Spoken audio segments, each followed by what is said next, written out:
Continuamos con nuestras exposiciones sistemáticas en los 10 mandamientos. Éxodo capítulo 20 y vamos a leer los versículos 1 al 7. Dice así la palabra de Dios. Y habló Dios todas estas palabras diciendo: Yo soy Jehová tu Dios, que te saqué de la tierra de Egipto, de casa de servidumbre. No tendrás dioses ajenos delante de mí, no te harás imagen, ni ninguna semejanza de lo que esté arriba en el cielo, ni abajo en la tierra, ni en las aguas debajo de la tierra. No te inclinarás a ellas, ni las honrarás, porque yo soy Jehová tu Dios, fuerte, celoso, que visito la maldad de los padres sobre los hijos, hasta la tercera y cuarta generación de los que me aborrecen, y hago misericordia a millares, a los que me aman y guardan mis mandamientos. No tomarás el nombre de Jehová tu Dios en vano, porque no dará por inocente Jehová al que tomare su nombre en vano. La semana pasada iniciamos el estudio del tercer mandamiento, considerando su importancia dentro de la ética bíblica. ¿Qué tan importante es este mandamiento? ¿Cuál es su razón de ser? ¿Por qué Dios advierte en su palabra que Él no tendrá por inocente al que tomare su nombre en vano? Para responder estas preguntas, concentramos nuestra atención en el significado del nombre de Dios en las Escrituras. Y decíamos que en la cultura de los tiempos bíblicos, un nombre era mucho más que una palabra para designar, para llamar o identificar a una persona. El nombre solía incluir todo lo que esa persona era como persona. Toda su reputación estaba encerrada en su nombre. Y lo mismo ocurre con Dios.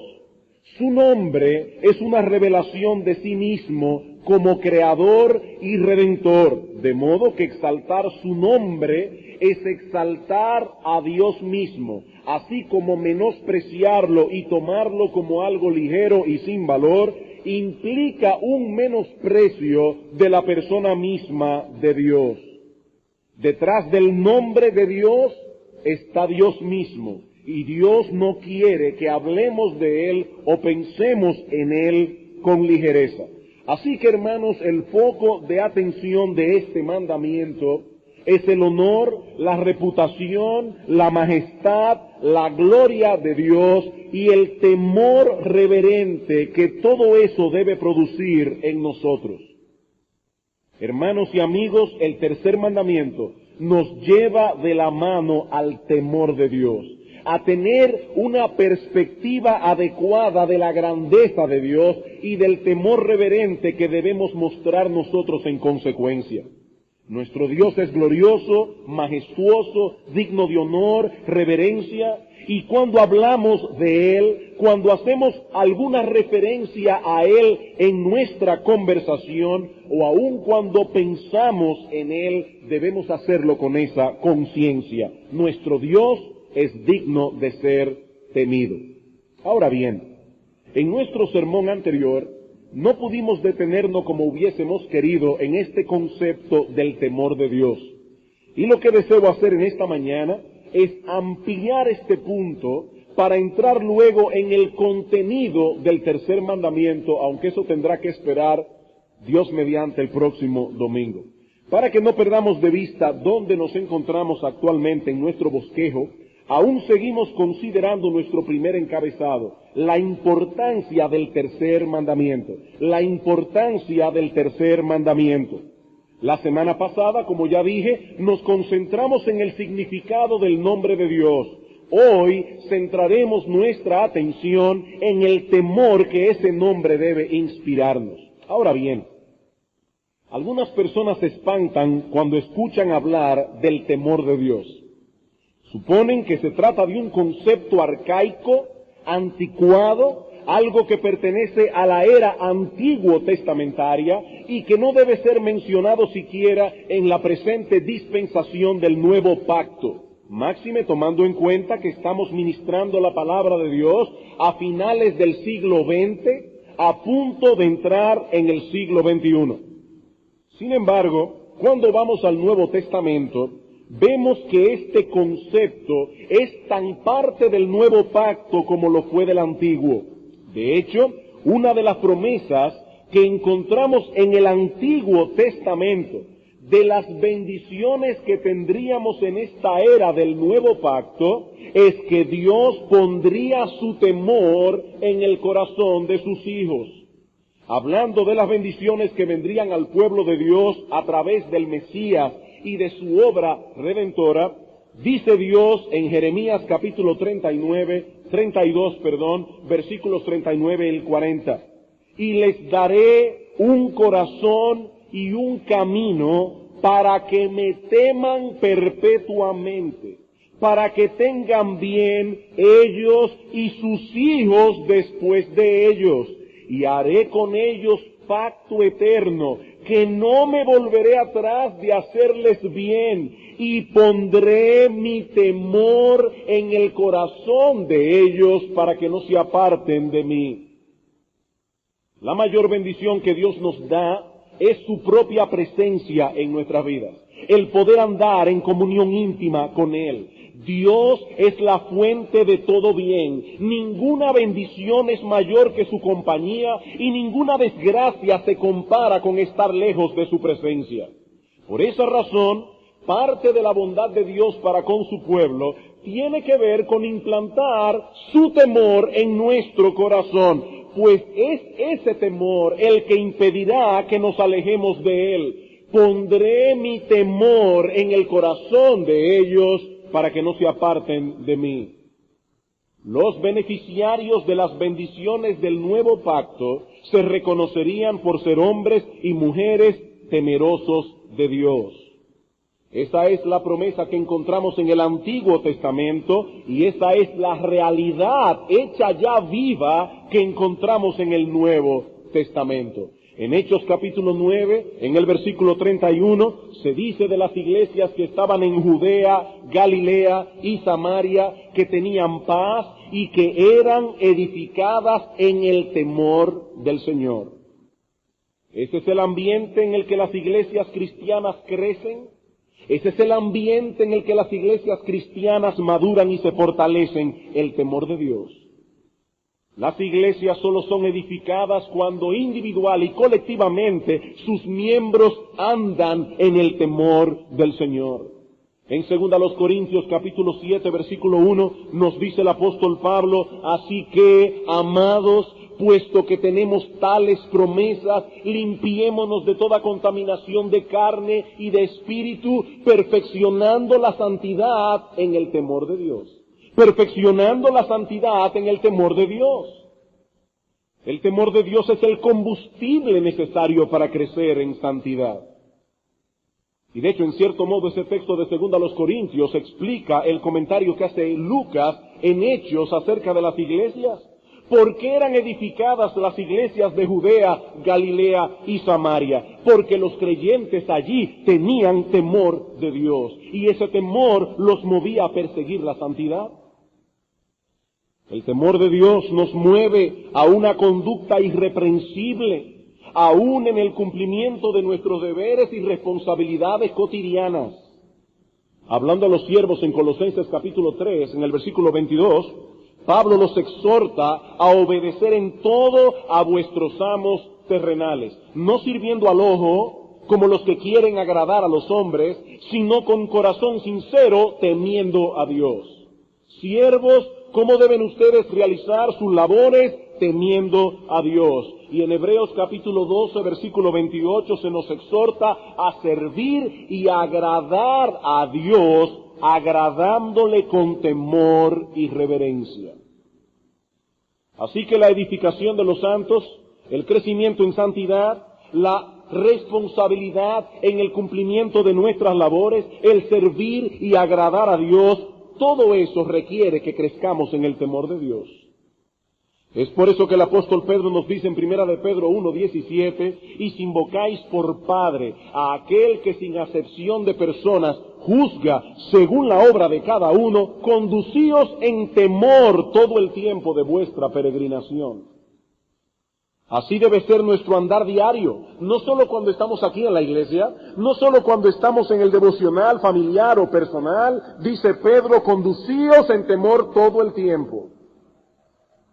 Todos estos textos hacen honor a la promesa que encontramos en Jeremías capítulo 32, versículo 39. Los creyentes del nuevo pacto se caracterizan por ser hombres y mujeres temerosos de Dios.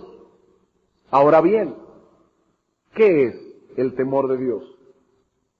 Cuando decimos que los creyentes del nuevo pacto se reconocen por ser temerosos de Dios, ¿qué es exactamente lo que queremos decir?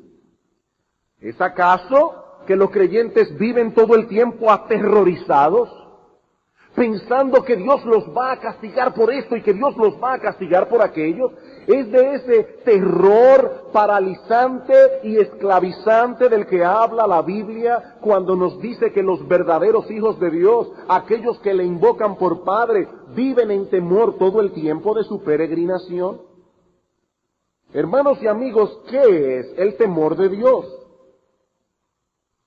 Una de las mejores descripciones que he leído en toda mi vida, que no ha sido muy larga, pero lo que he podido ver hasta ahora, una de las mejores descripciones que he leído en toda mi vida acerca del temor de Dios, la encontré en el libro de Jerry Bridges titulado El gozo de temerle a Dios. Y ese título dice mucho. Un libro que recomiendo con todo mi corazón, El gozo de temerle a Dios. No está tristemente en español, pero ya estamos tratando de ver cómo se pone en español. Pero no se trata de una descripción académica como la que encontramos en un diccionario. El temor de Dios es no. Se trata más bien de una parábola. Una parábola a través de la cual el autor intenta explicarnos la naturaleza de ese temor que constituye el corazón, la esencia, la raíz de la verdadera piedad y santidad. Nuestro Señor Jesucristo hizo uso de parábolas en muchas ocasiones para transmitir sus enseñanzas, dando así una expresión concreta, vívida, a conceptos que de otro modo podrían resultarnos abstractos y difíciles de entender. Las parábolas son historias ficticias pero probables, hubiesen podido ocurrir. En las parábolas los árboles no hablan, eso son alegorías, no. La parábola es una historia ficticia pero probable a través de la cual se transmite una enseñanza espiritual. Por ejemplo, para hablarnos de la importancia del perdón, en Mateo capítulo 18, el Señor nos cuenta la historia de un siervo inmisericordia, a quien el rey le perdona una deuda enorme, probablemente una deuda, si lo calculáramos al precio de la moneda actual, de unos 12 millones de dólares. Pero al salir de la presencia del rey, se encuentra con alguien que le debe unos 100 pesos, una suma insignificante de dinero y más en comparación con la deuda que se le acaba de perdonar. Este le pide al hombre que le perdone la deuda, pero este hombre malvado se niega a hacerlo a pesar del beneficio que acaba de recibir de la mano del rey. Esa historia transmite la enseñanza de Cristo sobre el perdón en una forma sencilla, en una forma que todos pueden entender, pero al mismo tiempo con fuerza y eficacia. Esa es la utilidad de las parábolas. Pues ahora, hermanos y amigos, quisiera valerme de esta parábola para explicar el concepto del temor de Dios en una forma que todos aquí puedan comprenderlo. Jerry Bridges nos dice lo siguiente en su libro. Esta historia comenzó hace años atrás, cuando Butch McGregor tenía solo 18 años. Estaba parado, temblando, mientras el instructor militar le gritaba en su cara, llamándole estúpido, imbécil y unos cuantos términos abusivos más. Butch no había hecho nada realmente serio, solamente que se había salido del paso del resto de su batallón cuando marchaban por el campo de entrenamiento, pero la más ligera infracción, el más insignificante error, podía costarle a Butch 50 push-ups o 10 vueltas alrededor del campo de entrenamiento con toda la armadura de combate a cuesta. Solamente unos días antes, él estaba parado en atención manteniendo su rifle derecho enfrente de su pecho hasta que sus brazos no soportaban más, mientras el instructor se lo comía por ser tan apocado.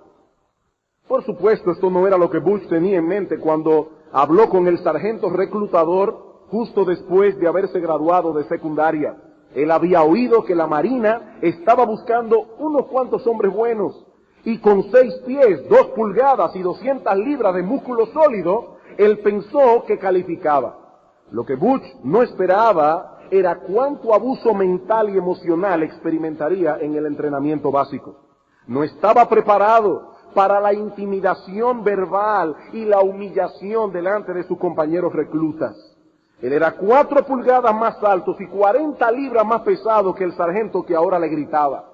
Pero no se atrevía a mover un músculo, ni siquiera a pestañear. Un humilde "sí señor" o "no señor" era la única respuesta aceptable. Así es la vida en el campo de entrenamiento de la Marina de Guerra, donde los instructores militares, sin misericordia, tratan de moldear a indisciplinados jóvenes americanos para hacerlos hombres y mujeres que obedecen órdenes sin titubeos o cuestionamiento, un rasgo indispensable en la vida del combate. El nuevo recluta aprende rápidamente a pararse con terror ante ese hombre que tiene tal autoridad y poder. Butch no era ningún tonto. Pronto aprendió a respetar la autoridad y a obedecer rápida y correctamente los mandatos. Casi al final de su entrenamiento básico, ya estaba disfrutando el reto de esa vida ruda y disciplinada. Entonces sucedió algo completamente fuera de lo ordinario. Algo que normalmente no ocurre durante el entrenamiento básico. El comandante general, un oficial llamado Collins, decidió llevar a cabo una inspección de todos los batallones que estaban por finalizar su entrenamiento. Un cierto pandemonium disciplinado, en buen dominicano, un alboroto, un desbarajuste disciplinado, se desató dentro de los instructores militares. Los estándares fueron llevados al más alto extremo, los rifles limpiados meticulosamente, las botas lustradas hasta brillar como espejos, las barracas fueron bien limpiadas y las camas fuertemente hechas. Cuando el general Collins, el comandante general, y su séquito entraron en las barracas, Butch estaba rigurosamente parado en atención. La confianza que había obtenido mientras se ajustaba a la vida de la Marina prontamente se desvaneció cuando el general pasaba delante de él, mirándolo cuidadosamente con ojos fríos de acero, y le hizo una pregunta. La boca de Butch estaba seca como un algodón mientras buscaba cómo responder respetuosamente.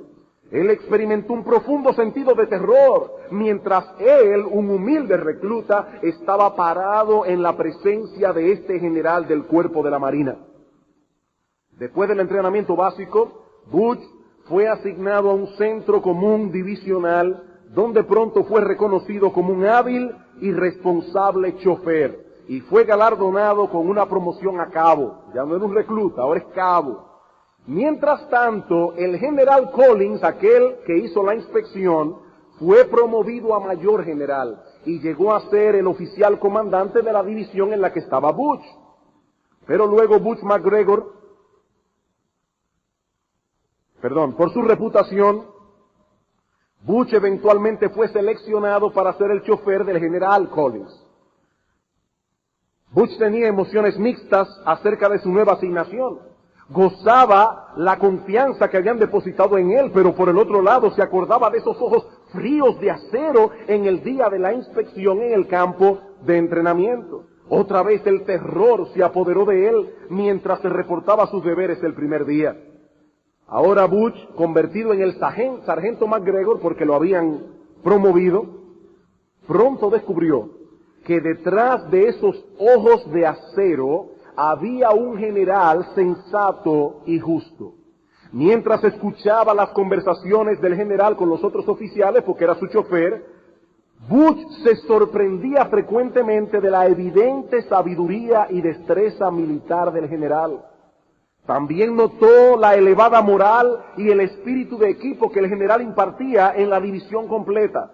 Su admiración por el general aumentó y su aspecto dominante, el aspecto dominante de Collins, dejó de ser un motivo de terror para venir a ser un motivo de respeto y de admiración. Finalmente, o fácilmente podía imaginarse Butch que el general Collins llegaría a ser algún día comandante de todo el cuerpo de marina. Por supuesto, Butch siempre había mostrado respeto hacia el general. Era totalmente esencial para su trabajo que mostrara respeto, pero ahora sentía admiración. Genuinamente admiraba al general, tanto por su carácter personal como por su liderazgo militar. En el curso del tiempo, se desató la guerra, y la división de Butch fue enviada a ultramar. Como chofer del general, Butch nunca estuvo realmente envuelto en verdadero combate, pero a menudo viajaban por territorio peligroso. Un día, el carro chocó con una mina terrestre. El general Collins fue disparado del carro y seriamente herido cuando su cuerpo cayó al suelo. Butch, mientras tanto, permanecía atrapado en el asiento delantero del vehículo en llamas. A pesar de las propias heridas del general, y aún a riesgo de su propia vida, logró sacar a Butch del carro y ponerlo a salvo. Ambos hombres fueron evacuados rápidamente al hospital de batalla. El general Collins pronto se recobró lo suficiente para reasumir sus deberes, pero Butch permaneció en el hospital por semanas. Pero aún con las presiones de comandar una división en batalla, el general pasaba a menudo a ver a Butch y saber cómo iba progresando. Butch estaba sorprendido de la obvia preocupación del general, pero lo que realmente le sorprendía era darse cuenta que en la escena del accidente el general literalmente había expuesto su vida por salvarle. Mientras permanecía en cama por semanas, Butch recordaba a menudo el día que el general Collins le había salvado de una muerte violenta, y las visitas continuas del general le hizo darse cuenta que su rescate no había sido un simple acto momentáneo de heroísmo, sino que fue impulsado por una preocupación genuina del general por él. Butch se preguntaba por qué un general en comando de una división en combate arriesgó su vida para salvar a un simple sargento. Él podía comprender fácilmente el que un soldado marino expusiera su vida por su compañero en batalla, pero un general por un sargento, ¿cómo podía suceder esto? Lentamente llegó a la conclusión de que a pesar de la vasta diferencia en rango, el general le amaba genuinamente. Ahora, además de su sentido de sorpresa, respeto y admiración, Butch empezó a experimentar amor y gratitud hacia el general y anhelaba el día en que pudiera volver a ser su chofer. Hizo la determinación de que sería el mejor chofer que pudiera tener un general de la Marina. Pero también se dio cuenta de que no importaba cuánto se amaran el general y él, nunca serían panas. Siempre sería una relación de sí señor, no señor. Y esa era la manera como querrían relacionarse tanto el uno como el otro. Hermano, yo espero que esta historia haya sido iluminadora para explicar la compleja mezcla de emociones encerrada en eso que la Biblia llama el temor de Dios. Noten el proceso que vivió el personaje central de nuestra historia. Este recluta llamado Butch McGregor comenzó experimentando un verdadero terror cuando se paraba delante de ese instructor inmisericordia que a pesar de que a la menor falta de indisciplina o de cualquier cosa podía castigarlo y humillarlo severamente delante de sus compañeros. Pero su relación con el general fue muy distinta.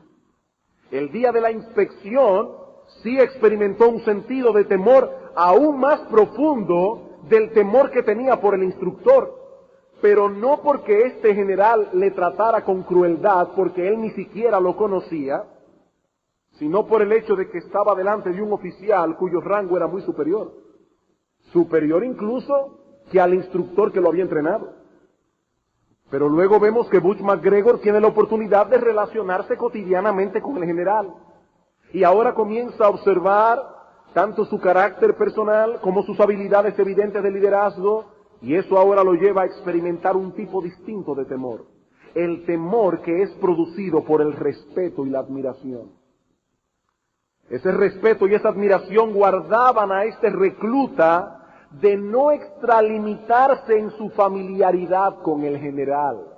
Había confianza entre ellos, había cordialidad, pero siempre recordando la diferencia en rango entre uno y otro. Y finalmente ocurre el rescate del carro en llamas. El general arriesga su vida para salvar a este sargento. Y luego se involucra personalmente en el proceso de su recuperación. Y esto añade otro ingrediente a la relación entre ellos. Ahora había un vínculo de amor, había un vínculo de gratitud que movía a Butch a poner todo su empeño en trabajar para beneficio y agrado del general. ¿Ven la secuencia, hermanos? ¿Ven la secuencia? Primero temor al rango, luego respeto y admiración por su carácter, sabiduría, liderazgo, finalmente amor y gratitud por todo lo que este hombre estuvo dispuesto a arriesgar por él. Y es la mezcla de todas esas emociones juntas lo que constituye aquello que la Biblia llama el temor de Dios. Es la mezcla de todas esas actitudes juntas. Es una mezcla de temor reverente, veneración, admiración, devoción, amor, gratitud, todo eso dirigido a Dios. Ahora, hermanos, debo decir que todos los hombres, creyentes o incrédulos, deberían tener temor de Dios. De hecho, como miembros que somos de una raza caída, todos los hombres deberían tener miedo de Dios. El miedo que debe sentir un reo culpable ante la presencia de su juez. El Señor Jesucristo dijo en cierta ocasión: no temáis a los que matan el cuerpo, mas el alma no pueden matar. Temed más bien a aquel que puede destruir el alma y el cuerpo en el infierno. Témanle a ese, dice Cristo. Cuando Adán pecó en el huerto del Edén, dice la Escritura en Génesis capítulo 3, versículo 10, que tuvo miedo. Y ese miedo no era solo comprensible, sino perfectamente apropiado. Adán había traspasado el límite impuesto por Dios y ahora no se encontraba en una situación segura. Él sabía que el juicio de Dios podía caer sobre él en cualquier momento y tuvo miedo. No sentir miedo de Dios cuando hay razones para sentir miedo es un síntoma inequívoco de impiedad. Es un síntoma inequívoco de impiedad. En Romanos capítulo 3 el apóstol Pablo describe el proceso de degradación en el que ha caído la raza humana por su pecado y concluye su descripción. Pablo corona su descripción con estas palabras en Romanos capítulo 3 versículo 18: no hay temor de Dios delante de sus ojos. ¡Qué terrible! ¿Han pecado contra el Rey soberano del universo? Algún día tendrán que presentarse delante de Él para dar cuenta por todo lo que han hecho y aún así no tienen temor. Viven como si nunca hubiesen de ser juzgados, como si no hubiese un Dios en los cielos, un juez justo que ha sido testigo ocular de todas las veces que han transgredido su ley. Viven como si no hubiese un día en el cual Dios juzgará los secretos de los hombres, dice Pablo en Romanos capítulo 2, versículo 16. Esa falta de temor, esa falta de miedo es la raíz, la esencia misma de la impiedad. Ese temor de Dios, ese miedo de Dios, es indispensable para que los pecadores se vuelvan de sus pecados, para que los pecadores se vuelvan a Cristo en arrepentimiento y fe. Es por eso, hermanos, que tomamos la ley de Dios como el punto de partida para predicar el Evangelio. Porque la ley es el instrumento que Dios usa para revelar al hombre su pecado y la condenación que pesa sobre ellos como transgresores. Esa es la tesis de Pablo en Romanos capítulo 3. Por favor, vayan conmigo un momento allí, Romanos capítulo 3. Por favor, vayan conmigo un momento allí, Romanos capítulo 3. Luego de declarar en el versículo 18 que los impíos no tienen temor de Dios, noten lo que sigue diciendo Pablo, los versículos 19 al 20. Vamos a leer desde el 18 para tomar la idea. Dice Pablo, no hay temor de Dios delante de sus ojos, pero sabemos que todo lo que la ley dice, lo dice a los que están bajo la ley, para que toda boca se cierre y todo el mundo quede bajo el juicio de Dios. Ya que por las obras de la ley ningún ser humano será justificado delante de él, porque por medio de la ley es el conocimiento del pecado. No tienen temor de Dios, pero por medio de la ley adquieren conciencia de su pecado. Y es entonces cuando están preparados para escuchar las buenas noticias del Evangelio, que hay salvación para el pecador, no por guardar la ley, sino por confiar en Jesucristo por medio de la fe, versículo 21. Pero ahora, aparte de la ley, se ha manifestado la justicia de Dios testificada por la ley y por los profetas, la justicia de Dios por medio de la fe en Jesucristo para todos los que creen en Él. Versículo 24, siendo justificados gratuitamente por su gracia mediante la redención que es en Cristo Jesús. Versículo 28, concluimos pues que el hombre es justificado, declarado justo delante de Dios por fe, sin las obras de la ley. Justificados gratuitamente por gracia, por fe, sin las obras de la ley. Y cuando el pecador comprende esta verdad, y cuando el pecador abraza la salvación provista por Cristo a través de la fe y el arrepentimiento, este hombre es entonces adoptado en la familia de Dios. Y ahora comienza a relacionarse con Él, ya no como con un juez, sino como un hijo se relaciona con su padre. Ahora yo me pregunto, hermanos, ¿qué sucede con este hombre a partir de entonces? Ya no hay condenación para los que están en Cristo Jesús. Ya no hay ese terror a la condenación. ¿Qué sucede ahora con este hombre? Comienza a ver a Dios con ligereza porque ahora es su padre y no su juez. De ninguna manera. Ahora sus ojos han sido abiertos y este hombre contempla a Dios desde una perspectiva que antes no tenía. Ahora se ha iniciado un proceso de conocer a Dios que no terminará nunca. Y en la misma medida en que él comprende la grandeza de Dios, su sabiduría, su santidad, justicia, poder, señorío, en la misma medida que él entiende lo que ese Dios tan grande estuvo dispuesto a hacer para salvarlo, en esa misma medida crece su temor reverente, su veneración, su devoción, su amor, su gratitud, su deseo de agradar y obedecer a Dios. En la relación del creyente con Dios hay una tensión saludable entre la confianza que debemos tenerle como nuestro Padre y el temor reverente que debemos experimentar ante un ser tan grande, tan santo y tan justo como nuestro Dios. Hermanos, esa tensión es saludable. Nos guardará de alejarnos de Dios con terror y espanto, pero también de relacionarnos con Él como si fuera un cualquiera. Como si fuera igual a nosotros, porque Dios no es igual a nosotros. El Señor manifiesta esa tensión en el Padre Nuestro. Padre nuestro que estás en los cielos, santificado sea tu nombre. Eres mi Padre y me acerco con esa confianza, pero no olvido que estás en los cielos y que tu nombre es santo. Hay una tensión. En Romanos capítulo 11, versículo 22, el apóstol Pablo plantea esa misma tensión, pero con otras palabras. Pablo nos dice allí que los creyentes nunca deben perder de vista la bondad y la severidad de Dios.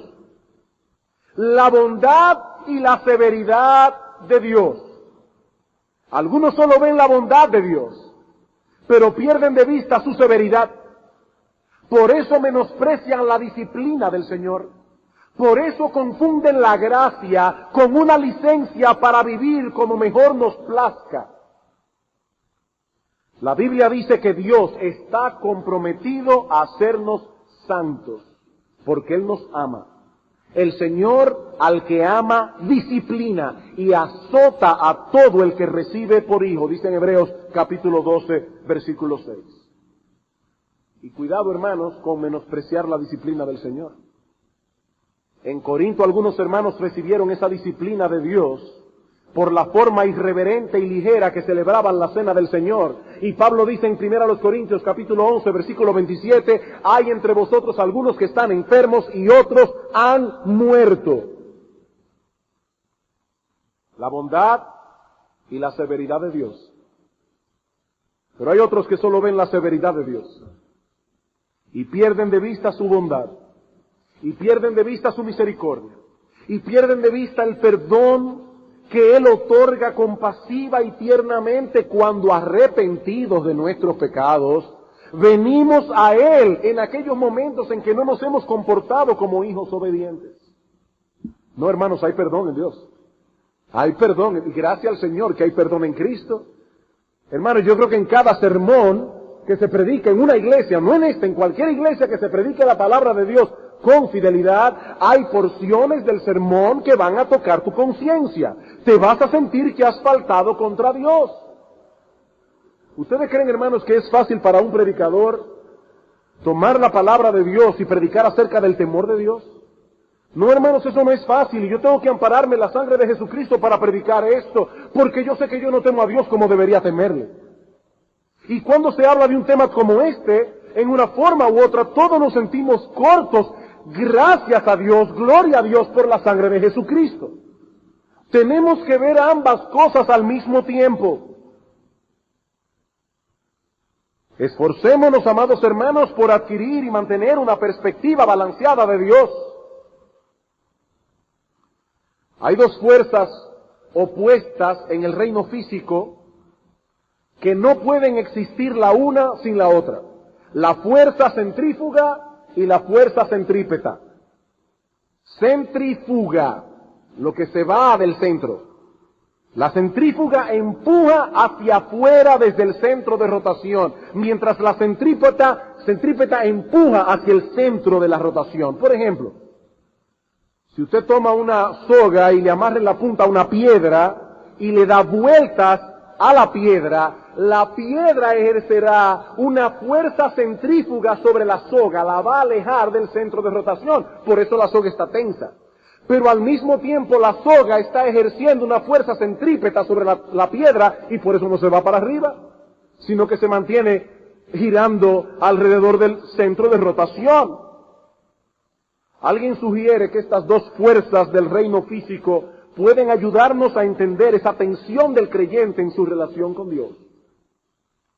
Digamos que la fuerza centrífuga representa aquellos atributos de Dios, tales como su santidad, su soberanía, su justicia, los cuales nos mueven a postrarnos humillados y temerosos ante Él por causa de nuestra indignidad, por causa de nuestra pequeñez. Esos atributos nos recuerdan lo distantes que estamos nosotros de Dios. Lo distante que estamos nosotros de Dios. Pero si nos quedamos solamente viendo esto, hermano, no nos acercaríamos a Dios. Pero allí está la fuerza centrípeta, el amor de Dios, su gracia, su misericordia, su cuidado tierno, todo aquello que nos invita a acercarnos y que de hecho nos atrae hacia Él con cuerdas de amor. Bien, hermanos, para ejercer un apropiado temor de Dios, debemos comprender ambas fuerzas y debemos responder adecuadamente a cada una de ellas. La madurez espiritual consiste en saber mantener ese balance. En eso consiste la madurez espiritual de un creyente, en saber mantener ese balance. Por eso Jeremías habla de un temor que nos mantiene cerca de Dios. Un temor que nos mantiene cerca de Dios. Pondré mi temor en el corazón de ellos para que no se aparten de mí. Los seres humanos tendemos a alejarnos de todo aquello que nos cause temor. En este caso es completamente distinto. El temor de Dios nos mantiene cerca de Él. Es un temor perfectamente compatible con el gozo, la alegría y el deleite que debemos experimentar. Hermanos, debemos experimentar ese gozo, esa alegría, ese deleite por tener en los cielos un Padre como nuestro Padre. Pero ese gozo, esa alegría, ese deleite es perfectamente compatible con el temor reverente que debemos tener al estar en la presencia de un Dios como nuestro Dios, santo, grande, justo, todopoderoso, lleno de gloria, lleno de poder. Ambas cosas, hermanos, al mismo tiempo. Ambas cosas al mismo tiempo.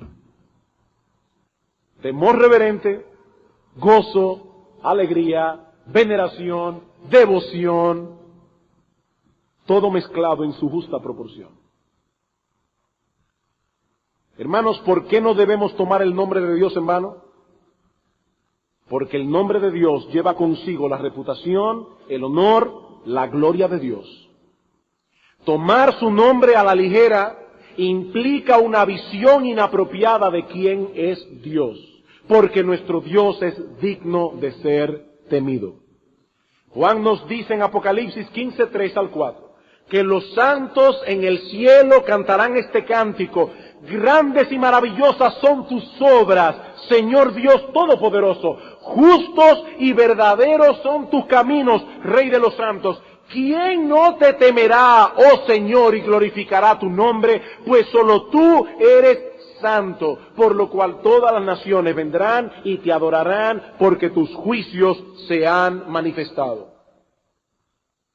Los santos en el cielo, cuando estén en cuerpos glorificados, no pensarán que el temor de Dios que experimentaban en la tierra era infundado. Oye, pero mira si esto es diferente como yo había creído. Yo que me la pasé viviendo en temor todo el tiempo de mi peregrinación, y ahora me di cuenta que no había necesidad de tener ningún temor de Dios.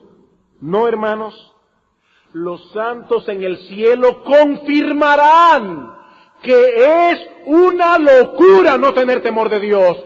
¿Quién no te temerá, oh Señor? Cuando ellos vean la gloria de Dios, entenderán perfectamente que nosotros debíamos haber andado todo el tiempo de nuestra peregrinación en temor. ¿Quién no te temerá, oh Señor? ¿Quién cometerá la locura de no glorificar tu santo nombre? Hermanos, que Dios nos ayude a crecer cada día en el conocimiento de Dios, que Dios nos ayude a vivir conscientemente en su presencia. Porque es eso y no otra cosa lo que implica en un sentido práctico vivir en temor todo el tiempo de nuestra peregrinación. La conciencia de que estamos todo el tiempo ante los ojos de Dios. Como dice el salmista: Señor, ¿a dónde huiré de tu presencia? Y la palabra hebrea allí significa literalmente de ¿a dónde huiré de tu faz? Donde quiera que vaya, oh Señor, yo estoy delante de tu rostro. Si subiera a los cielos, allí estás tú. Si en el Seol hiciere mi estrado, he aquí, allí tú estás. Si dijere, tal vez las tinieblas van a esconder lo que yo estoy haciendo, allí también estás tú, Señor, viendo no solo lo que yo estoy haciendo, viendo lo que estoy pensando, viendo la motivación de mi corazón. Señor, ¿a dónde huiré de tu presencia? ¿Saben, hermanos, lo que significa vivir en el temor de Dios? Vivir con esa conciencia. Vivir con esa conciencia. Estoy en la presencia de ese Dios. Y en cuanto a ti, mi amigo, que estás aquí en esta mañana, espero que este sermón despierte tu conciencia. Porque ese Dios al que los creyentes tenemos como Padre, y del cual ya no tenemos que huir con terror, no tenemos que huir con terror, hemos sido reconciliados con Él, no tenemos que huir atemorizados, llenos de miedo, no, ese Dios tan grande es nuestro Padre. Pero mi amigo, ese Dios tan grande es tu juez, ese Dios tan grande es tu juez. Y cada día que pasa, tus pies se encaminan hacia su tribunal. Cualquier inconverso puede decir, ¿para dónde vas? Diga con toda seguridad, para el tribunal de Dios. No sé cuándo, pero tus pies se encaminan con toda certeza hacia el tribunal de Dios, donde serás juzgado y condenado por causa de tus pecados. Pero mi amigo, eso no tiene que ser así. Eso no tiene que ser así. El Hijo de Dios vino al mundo para proveer salvación a pecadores como nosotros. El Hijo de Dios vivió una vida perfecta en la cruz, pagó la deuda de todos aquellos a quienes vino a salvar y ahora ofrece salvación perfecta y eterna, gratuitamente por gracia, por medio de la fe. Mi amigo, escúchame con atención. No abandones este lugar sumido en tu pecado. La misericordia de Dios está extendida para ti. La misericordia de Dios está extendida para ti. El Dios de los cielos te está brindando hoy una oportunidad. No la desprecies, porque podría ser la última. Podría ser la última. Y si no es la última, recuerda que ese desprecio que le hagas hoy le está añadiendo condenación a tu condenación. Estás dejando a Dios con las manos extendidas. Dios te está ofreciendo hoy gratuitamente por gracia su misericordia. Y sus manos están manchadas de la sangre de su Hijo. La sangre que tuvo que ser derramada para que Dios pudiera ahora ofrecerte salvación gratis. Y estás dejando la mano de Dios ensangrentada extendida hacia ti. Y la estás despreciando. Por amor a tu alma, mi amigo, vuélvete a Dios en arrepentimiento. Confiando únicamente en Cristo y en su justicia, y entonces, y solo entonces, tendrás derecho a llamarle Padre al Dios Todopoderoso que hizo los cielos y la tierra. Mi amigo, no desprecies el don de Dios. No desprecies el don de Dios. Créeme, esta puede ser la última oportunidad que Dios te está brindando. No añadas condenación a tu condenación. Vamos a orar.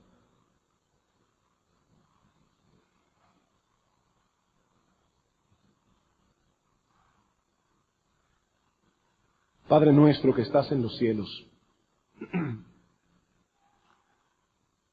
venimos una vez más delante de tu presencia a darte las gracias por tu palabra. Señor, tú has dicho que ella es viva y eficaz y más cortante que toda espada de dos filos. Padre, ahora te pedimos en el buen sentido, desenvaina tu espada, oh Señor, la espada de tu palabra, y traspasa el corazón de muchos que están aquí sumidos en su pecado.